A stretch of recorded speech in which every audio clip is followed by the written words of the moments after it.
Ibas na yung bakawan ha. Ayan oh.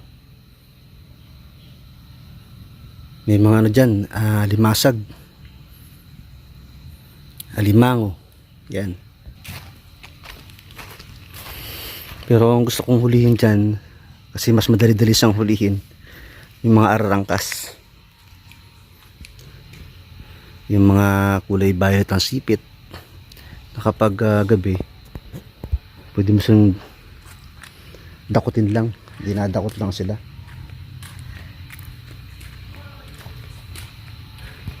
Kaya ng tanghali, maraming tubig to eh. Halos punong-puno ng tubig to kaya ng tanghali. Hajo, naptanim mo na? Namin dalawa pa. Ha? Dalawa yung... Doon, tara. Tatanim kami ng rambutan.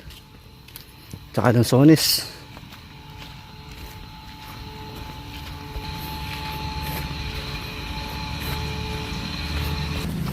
Ito yung rambutan.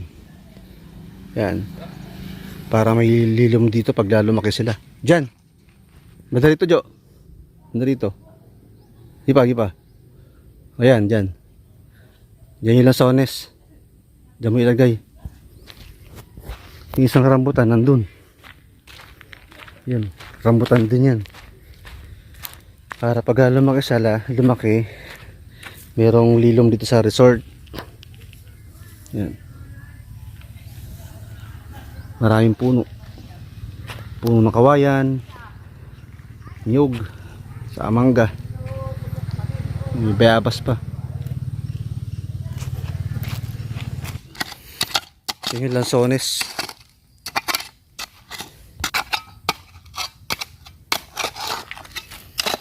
Ano yan? Bading na lansones. Tsaka yung rambutan na yun, bading din yun. Kaya madali silang lumaki at madali din silang mamunga. Parang ano ata, 5 years lang mamunga na yun. 5 years lang. Ito naman yung pakpaklawin. Yan, laki-laki na oh. Yan, laki-laki ng pakpaklawin. Lumalalaki pa yan. Marami kaming tanim na pakpaklawin dito sa resort. Kaya isa pa, medyo maliit pa isa.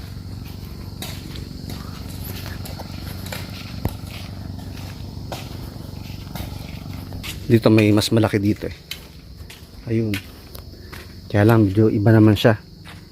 Mas ano yung kanyang pinakadahon. Mas nakitid. Yung isa kanina makapal, malapad yung dahon. Ito naman hindi ganun kalaparan, pero mas mahaba yung dahon niya. Ayan. Pakpaklawin. Ito pa.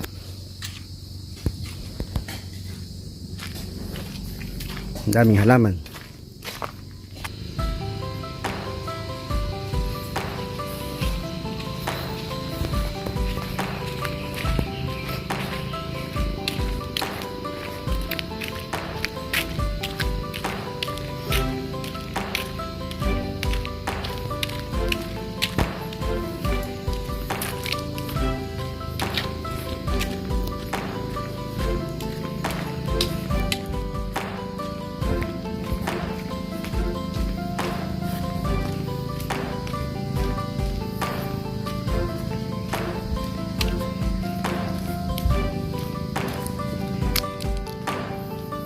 Ito, mga bagong tanim to na papaklawin.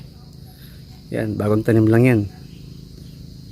Mga ilang buwan lang, lalaki na rin yan. Lalago rin.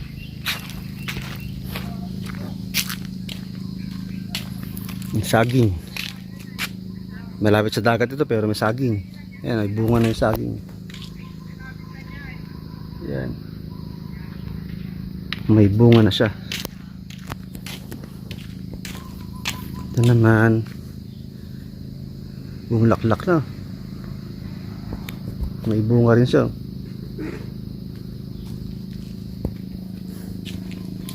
Yan, papaklawin. Yan. May mga papaklawin kami dyan.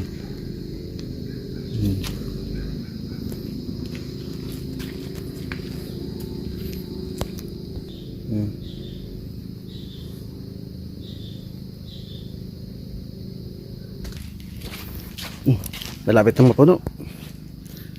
Yan, bathtub. Malapit na mapuno yung tubig yan.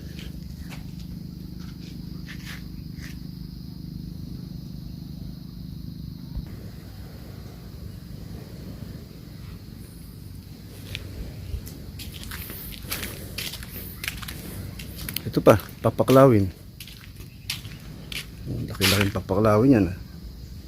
Yan. Isa pa, isa. Yan.